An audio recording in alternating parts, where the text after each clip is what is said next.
2005 সাল লোকসভায় দাঁড়িয়ে কাগজ ছিঁড়ে চিৎকার করেছিলেন, বাংলাদেশি অনুপ্রবেশকারীরা বাংলার গণতন্ত্র শেষ করছে।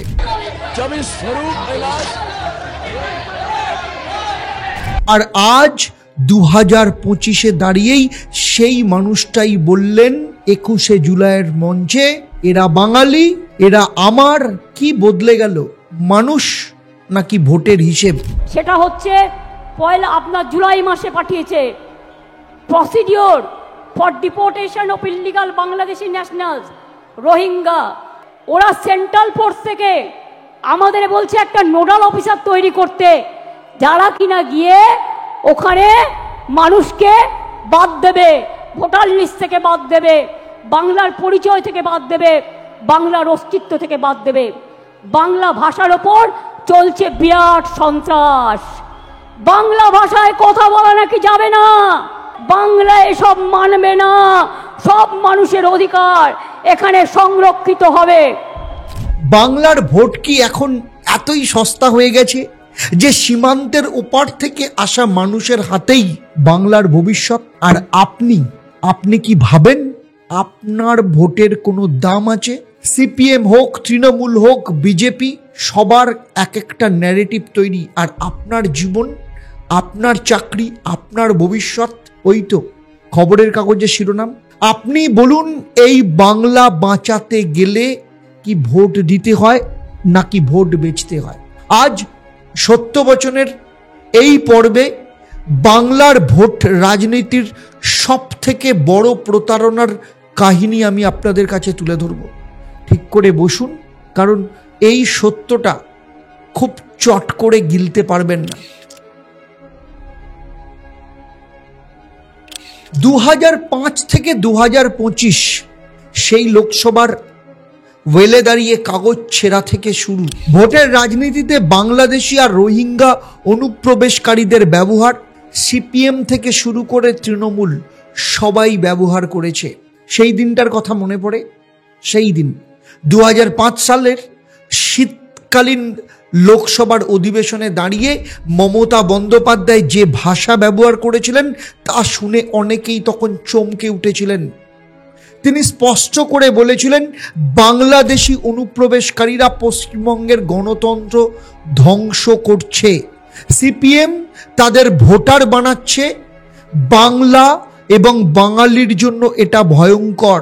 তিনি কাগজের দলিল ছিঁড়ে স্পিকারকে ছুঁড়ে দিয়েছিলেন, সিপিএম সরকারের বিরুদ্ধে বলেছিলেন, ভোটার তালিকায় 35 থেকে 40 লাখ বাংলাদেশের নাম ঢুকিয়ে ফেলা হয়েছে। এটা কিন্তু রেকর্ডেড, আপনারা সবাই জানেন। সঙ্গে স্বরাষ্ট্র মন্ত্রণালয়ের আইবি রিপোর্ট অ্যানেক্সার 7-এ, যেখানে বলা হয়েছিল উত্তর ও দক্ষিণ 24 পরগনা, মুর্শিদাবাদ, মালদায় লাখ লাখ বাংলাদেশি বসবাস করছে।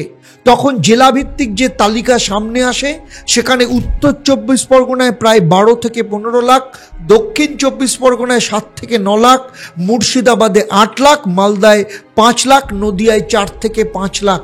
এই সংখ্যা শুধুমাত্র অনুমান নয়, 2004 সালের জনগণনা এবং ভোটার তালিকার সাথে মিলিয়ে কেন্দ্রীয় তথ্যের রিপোর্ট। কিন্তু সেই দিনের সেই রাত্রে মমতা বন্দ্যোপাধ্যায়ের জীবনের একটা বড় ট্রান্সফরমেশন আসে, সেটা কিন্তু বলা যায়।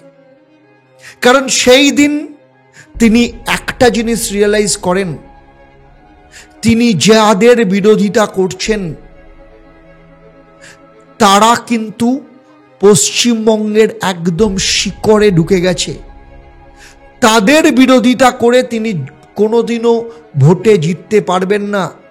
উল্টে তাদের যদি তোষণ করা হয়, তাদেরকে যদি পোষণ করা হয়, তবেই সেখান থেকে কিন্তু ভোট ব্যাংক তৈরি হতে পারে।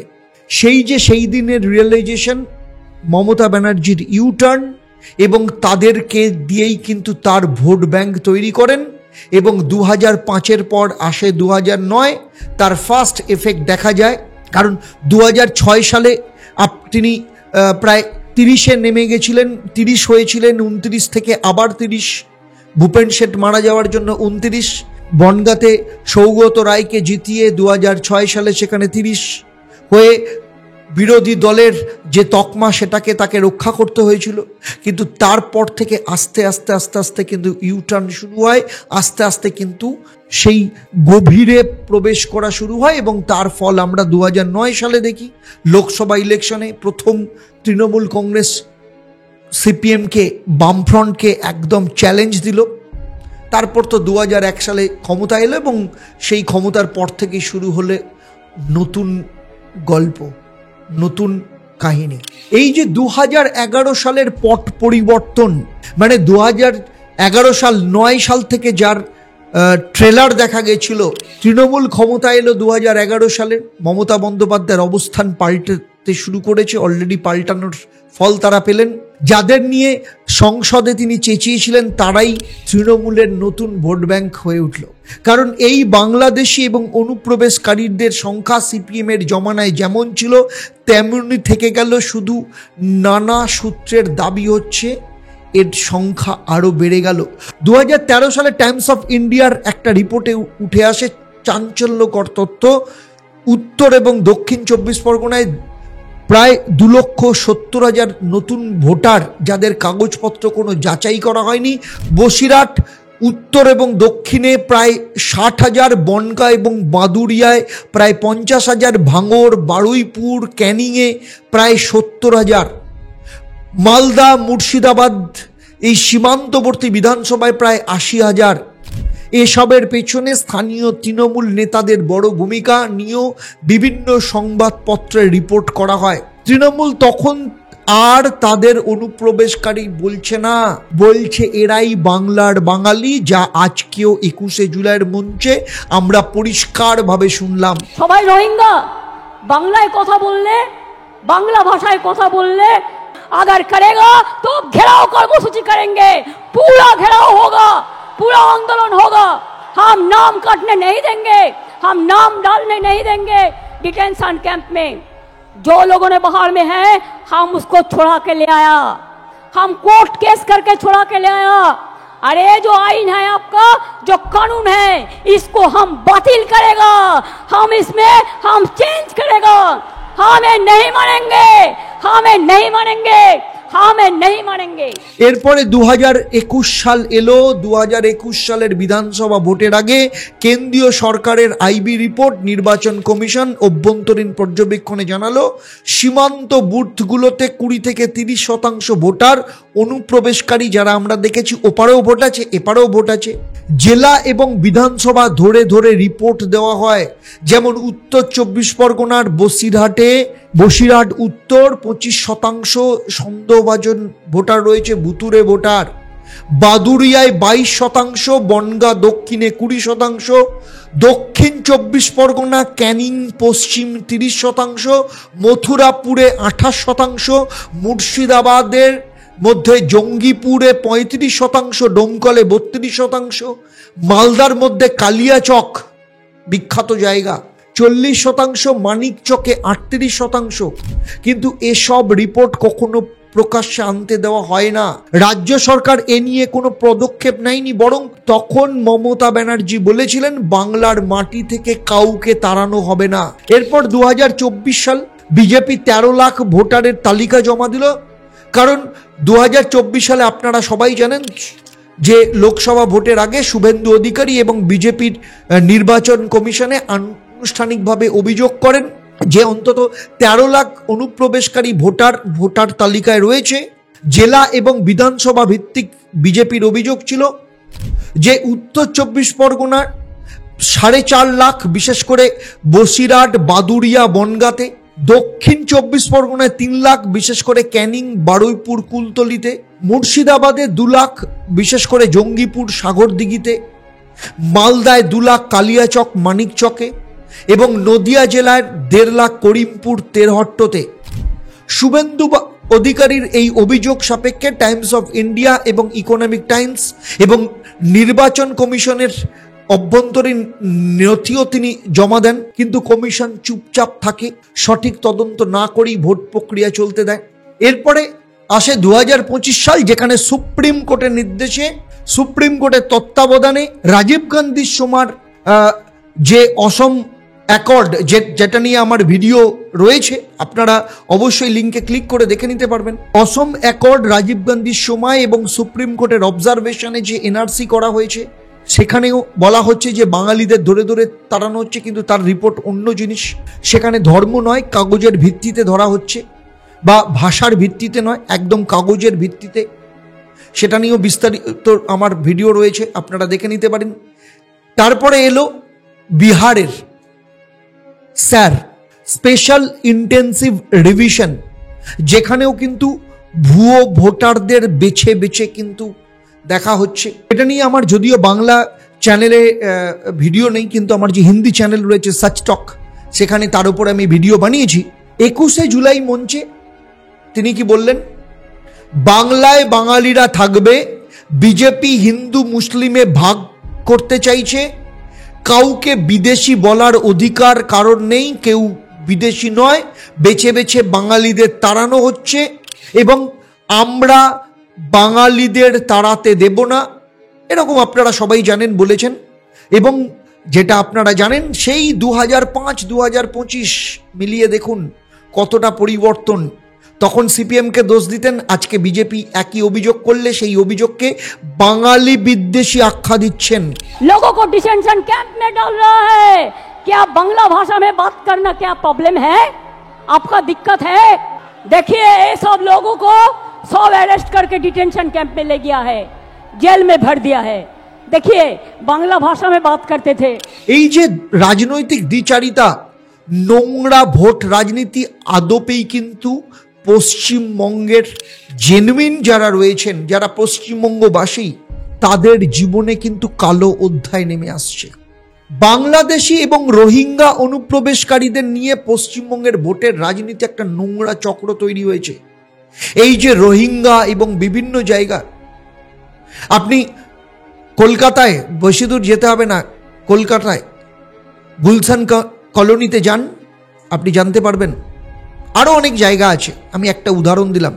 কারণ সিপিএম 30 বছর ধরে কিন্তু ক্ষমতায় থেকেছে এদের ওপরই ভিত্তি করে। তৃণমূল সেই ভোটারদের ধরে শুধু রাখেনি, তাদের বাড়িয়ে আরও জোরদার করেছে ভোট ব্যাংক। বিজেপি এখন এই ইস্যুকে হাতিয়ার করছে, কিন্তু বিজেপির পক্ষ থেকেও এই ব্যাপারে দৃঢ় পদক্ষেপ নিতে দেখা যায়নি। বাংলার গরিব বেকার ছেলেমেয়েরা কাজের জন্য বাইরে চলে যাচ্ছে, অথচ বাংলা থেকে আসা মানুষ এখানে নাগরিক সুবিধা নিয়ে ভোট দিচ্ছে। এটা বাংলার গণতন্ত্রের জন্য কি লজ্জাকর নয়? মমতা বন্দ্যোপাধ্যায় 2005-এ বলেছিলেন বাংলাদেশি অনুপ্রবেশ বাংলার সর্বনাশ করছে, কিন্তু 2025 সালে সেই অনুপ্রবেশকারীরাই তার ভোট ব্যাংক। 21শে জুলাই মঞ্চ একদম ভরে দিলেন তার বক্তৃতায়। এটাই পশ্চিমবঙ্গের রাজনীতির সব থেকে বড় ট্র্যাজেডি আজকের দিনে দাঁড়িয়ে, যেখানে নিজের বলা কথা নিজেরাই মানেন না, আর ভুক্তভোগী সাধারণ পশ্চিমবঙ্গের মানুষ। দেখুন, সীমান্তের নজরদারির ব্যর্থতা এবং কেন্দ্রের নীরবতা, সেটাও কিন্তু একটা সব থেকে ভয়ঙ্কর সত্য হয়ে রয়েছে। এই যে বছরের পর বছর ধরে লাখ লাখ বাংলাদেশি রোহিঙ্গা সীমান্ত পেরিয়ে আসছে, সেটা কি কেন্দ্র জানে না? এমন নয়, কিন্তু 2005-এ মমতা ব্যানার্জি নিজেই লোকসভায় দাঁড়িয়ে বলেছিলেন সীমান্তে প্রতিদিনে প্রায় 4 থেকে 5 হাজার মানুষ ঢুকছে। বিএসএফ জানে, কেন্দ্রীয় সরকার জানে, তবুও চোখ বন্ধ করে রাখা হয়েছে। 2021-এর পর এক আইবি রিপোর্টে রয়ের নোটিশ এবং সিআইডির যে তথ্য সেখানে আসে, যেমন উদাহরণ হিসাবে যদি বলা যায়, 2022 সালের ফেব্রুয়ারিতে কেন্দ্রীয় স্বরাষ্ট্র মন্ত্রণালয়ে পাঠানো আইবি রিপোর্টে বলা হয়েছে উত্তর 24 পরগনা এবং মুর্শিদাবাদের 17টি বুথে ভোটারদের সংখ্যা 40% এমন রয়েছে যাদের কোনো বৈধ ভারতীয় পরিচয়পত্র নেই। 2023 সালে রয়ের একটি গোপন নোটে লেখা হয়েছিল বাংলাদেশ থেকে ঢুকে আসা অনুপ্রবেশকারীদের মধ্যে কয়েক হাজার রোহিঙ্গা তৃণমূলের মদতে বেলেঘাটা, ট্যাংরা, কলকাতা বন্দর এলাকায় স্থায়ীভাবে বসবাস করছে। ভোটের তালিকায় তাদের নাম ঢুকেছে, কিন্তু কেন্দ্রীয় সরকারও যেন কোথায় একটা চুপ মেরে আছে, কারণ ভোটের রাজনীতি যে বড় বালাই। এবারে কথা বলবো, চলুন দেখে নেব জেলাভিত্তিক ট্র্যাজেডি কি রয়েছে। শেকড়ে শেকড়ে ঢুকে পড়া অনুপ্রবেশকারী। দেখুন, উত্তর 24 পরগনা যদি বলি, বাংলাদেশের সব থেকে দীর্ঘ সীমান্ত শেয়ার করে। তার মধ্যে বসিরহাট, বাদুড়িয়া, বনগাঁ, হাসনাবাদ। কোথাও স্থানীয় ছেলেমেয়েরা এখনও কিন্তু সেখানে বেকার, অথচ ঢুকে আসা মানুষজনের রেশন কার্ড, ভোটার কার্ড সমস্ত কিছু তৈরি হয়ে গেছে। বসিরহাট উত্তর জনসভার সূত্রে জানা যাচ্ছে প্রায় 35,000 মানুষ নতুন ভোটার হিসাবে যুক্ত হয়েছে এই 2023-24 সালের মধ্যে। চলুন দক্ষিণ 24 পরগনায়, ক্যানিং, কুলতলি, বারুইপুর। আজ পরিস্থিতি এমন জায়গায় দাঁড়িয়েছে যে হাসপাতাল, রেশন দোকান, স্কুল গিয়ে সমস্ত জায়গায় অরিজিনাল বাঙালি যারা, তারা কিন্তু বঞ্চিত। আর নতুন আশাদের ভিড় লেগেই রয়েছে। মাথাপিছু জমির দামের চাপ বেড়েছে, অস্বাভাবিকভাবে বেড়ে গেছে। এবারে চলে আসবো আরো 2 জেলা, মুর্শিদাবাদ, মালদা, যারা বাংলাদেশের সাথে সীমান্ত শেয়ার করে। জঙ্গিপুর, সাগরদিঘি, কালিয়াচক, মানিকচক, এখানে স্থানীয় প্রশাসনের সঙ্গে সমঝোতা করে অনেক বাংলাদেশি বসবাস করছে। 2023 সালে রিপোর্টে বলা হয়েছিল যে মুর্শিদাবাদে অনুপ্রবেশকারীদের জন্য বাড়ি ভাড়া, ভোটার কার্ড বানানো, জন্ম সার্টিফিকেট বানানো যেন একটা বড় ব্যবসা তৈরি হয়েছে, যেটা আপনারা কিছুদিন আগেই দেখা পড়েছে। প্রচুর জন অ্যারেস্ট হয়েছে এবং এমনকি পঞ্চায়েত প্রধান, পঞ্চায়েত সদস্য থেকে আরম্ভ করে সবাই সেখানে জড়িত। এবারে চলুন কথা বলবো আরেকটা জেলার কথা, সেটা হচ্ছে নদিয়া। কৃষ্ণনগর, করিমপুর, তেহট্টের বহু গ্রাম 2 দেশের মাঝামাঝি অবস্থায় রয়েছে। কখনো কারোর বাড়ি এখানে তো কারোর বাড়ি এখানে। এটা আপনারা জানেন উত্তর 24 পরগনাতেও রয়েছে যে বাড়ি এক দেশে, রান্নাঘর আরেক দেশে, এরকম রয়েছে। তো এখানেও নতুন ভোটারদের সংখ্যা বাড়ছে প্রতি বছর। দেখুন, রাজনৈতিক পর্যবেক্ষকরা বলছেন যে বামফ্রন্টের মতো তৃণমূল যে অনুপ্রবেশকারীদের অস্তিত্ব বাঁচানোর জন্য ব্যবহার করছে, যেখানে আন্তর্জাতিক থিঙ্ক ট্যাঙ্কের রিপোর্টে পর্যন্ত বলা হয়েছে যে পশ্চিমবঙ্গে বাংলাদেশি ভোটাররা 80 থেকে 90টা আসনের ফলাফল নির্ধারণ করে ফেলে এবং সেই কারণেই তাদের নিয়েই কিন্তু সব থেকে বেশি বেপরোয়া মনোভাব দেখা গেছে।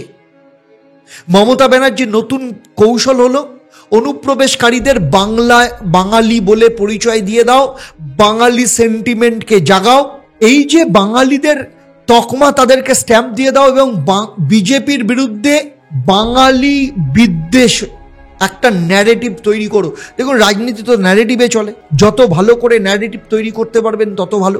তিনি বলছেন, আপনারা আজকেও শুনেছেন, 21শে জুলাইয়ের মঞ্চে শুনেছেন, বাংলায় বাঙালিদের বিতরণ করা হবে না বাংলায়। কিন্তু বাঙালি মানে বাংলাদেশি, এর জবাব কি তিনি দিয়েছেন? তা তো তিনি দেননি। আচ্ছা, আপনাকে আমি বলছি, এর ভবিষ্যৎ কি? আপনি দেখুন, বেশি দূর যেতে হবে না, আপনার পাড়ায়, আপনার আশপাশের ডেমোগ্রাফি কিরকম চেঞ্জ হয়ে গেছে। আপনার পাড়ার রিক্সা পুলার থেকে, টোটো পুলার থেকে শুরু করে আপনার বাড়িতে যারা পরিচারিকার কাজ করতে আসে, আপনার পাড়ার মিষ্টির দোকান থেকে আরম্ভ করে সমস্ত জায়গায় আপনি যদি একটু চোখখান খোলা রাখেন, দেখবেন ডেমোগ্রাফি চেঞ্জ হয়ে গেছে। শুধু আমি বলছি না, আপনি যদি গ্রামের ভোটার হন বা আপনাকে জেলায় গ্রামে যেতে হবে, আপনি যদি কলকাতায় থাকেন, কলকাতা শহরতলিতেও থাকেন, আপনি নিজের আশপাশটা একটুখানি দেখবেন, চোখ কান খোলা রাখলে আমার কথার সত্যতা আপনি জানতে পারবেন। এবং যারা যারা এটাকে ফিল করছেন, অবশ্যই আমাকে কমেন্ট করে জানাবেন আপনাদের মতামত কি। কারণ আপনার আমার প্রত্যেকের অস্তিত্ব আজকে কিন্তু বিপন্ন। কারণ জানেন আজকের বাস্তবতা কি?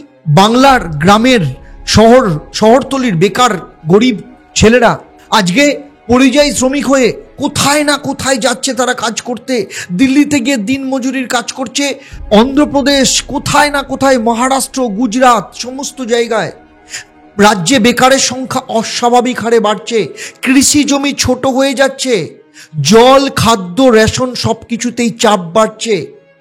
যাদের ভোট দেওয়ার কথা ছিল না, তারা বাংলার ভোটের নির্ধারক হয়ে দাঁড়াচ্ছে।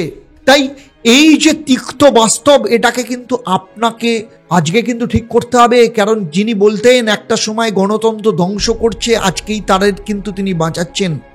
সিপিএম যেমন করেছিল, তৃণমূলে সেই পথে হেঁটেছে। বিজেপি শুধু অভিযোগ করছে, কিন্তু দৃঢ় কি কোনো পদক্ষেপ নিচ্ছে, এটা আমার কাছে বিজেপির কাছেও প্রশ্ন। বাংলার জন্য এটা কিন্তু একটা গভীর ক্ষত। বাংলার মানুষের কাছে এটা স্পষ্ট, যারা দেশভক্তির কথা বলে তারা আসলে ভোটের রাজনীতির কাছে মাথা নত করছে, দেশকে রাজ্যকে বিক্রি করে দিচ্ছে। আপনার আমার ভবিষ্যতের জন্য এটা একটা বড় চ্যালেঞ্জ হয়ে দাঁড়াচ্ছে। আপনার আমার বাড়ির বাচ্চা কি পরিযায়ী শ্রমিক হবে? বাইরে চলে যাচ্ছে সবাই। আপনি দেখুন, সবাই বাইরে চলে যাচ্ছে পড়াশোনা করবার জন্য, পর্যন্ত এখানে ভরসা পাচ্ছে না। এটাই পশ্চিমবঙ্গের দাঁড়িয়ে সব থেকে হতাশাজনক অধ্যায়। আর যদি চান এই বিষয়ে আমি আরেকটা গঠনমূলক ভিডিও বানাই, অবশ্যই আপনি আমাকে কমেন্ট করে জানাবেন। দেখুন, সমাধানের রাস্তা চাইলে করতে পারে, কিন্তু সমাধানের রাস্তাটা রাজনৈতিক নেতৃত্বের হাতে নয়। সমাধানের রাস্তা আমি আপনি সাধারণ মানুষের হাতে। যারা দীর্ঘ এই রাজনৈতিক লড়াই, ভোটের অঙ্কের ভিড়ে দাঁড়িয়ে আজকে আমরা বাংলার মানুষ প্রায় নিশ্চিত যে এই সমস্যার সমাধান আর হবে না। তবু একটা জাতি আর আত্মসম্মান বাঁচাতে শেষ চেষ্টা কিন্তু করতেই হবে। তাই আপনার মত কি, যে এই জায়গাটা কি করা যেতে পারে? প্রথম কথা তো দেখুন, সীমান্ত সিল করতেই হবে, কিন্তু সেই সীমান্ত সিল করবার জন্য পশ্চিমবঙ্গ সরকারের সদিচ্ছা আছে কি? এত কিছু হওয়ার পরেও অনুপ্রবেশকারী ছেড়ে দিন, জঙ্গি ঢুকছে, জঙ্গি। সেই জঙ্গি আটকানোর জায়গা আজকে পশ্চিমবঙ্গ বারুদের ওপর দাঁড়িয়ে রয়েছে। প্রায় দিন বাইরে থেকে পুলিশ আসছে, এখান থেকে টপ টপ করে একটার পর একটা জঙ্গিকে তুলে নিয়ে যাচ্ছে। কোথাও বোম বিস্ফোরণ হচ্ছে, কারণ এটা কিন্তু একটা ট্রানজিট পয়েন্ট হয়ে গেছিল, সিপিএমের সময় ছিল, এখনো তাই রয়েছে। আপনার মতামত কি? অবশ্যই কিন্তু খুব ইম্পর্টেন্ট। আপনার সুচিন্তিত মতামত আপনার ডেমোগ্রাফিকে দেখে অবশ্যই কমেন্ট করে জানান। এবং শুধু তাই নয়, আমি বলবো সিরিয়াসলি, আপনি যদি মনে করেন যে পশ্চিমবঙ্গবাসী হিসেবে আপনি পশ্চিমবঙ্গকে পশ্চিমবঙ্গের জায়গায় দেখতে চান, বাংলাকে বাংলার জায়গায়, অধিকারের জায়গায়, এবং আপনার নিজের অধিকার যদি ঠিক রাখতে চান, আপনার ভবিষ্যতের প্রজন্মকে যদি ঠিক রাখতে চান, তাহলে এই ভিডিওটাকে কিন্তু শেয়ার করুন। কারণ প্রত্যেকটা মানুষের কাছে সচেতন হওয়া উচিত। কারণ ভোট দেওয়ার আগে আপনাকেও ভাবতে হবে, আমি যে ভোট দিচ্ছি সেটা কি শুধু ভোট দেওয়ার জন্য দিচ্ছি, নাকি আমার আগামী দিনের ভবিষ্যৎকে ঠিক রেখে দেওয়ার জন্য দিচ্ছি? তাদের জন্য আমি কি বাস্তবতা তাদের হাতে তুলে দিতে যাচ্ছি? এবং সেই সাথে এই এমন একটা চ্যানেল যেখানে উইদাউট ফিল্টার সত্য কথা বলায় সত্য বচনের সাথে। তাই সত্য বচন চ্যানেলটাকে সাবস্ক্রাইব করুন, নোটিফিকেশন বেল আইকনটাকে প্রেস করতে ভুলবেন না। এবং আগামী দিনে আর কি কি ধরনের কন্টেন্টের ওপর আপনারা চাইছেন আমি আলোচনা করি, অবশ্যই আমাকে কমেন্ট করে জানাবেন। নমস্কার, ভালো থাকবেন।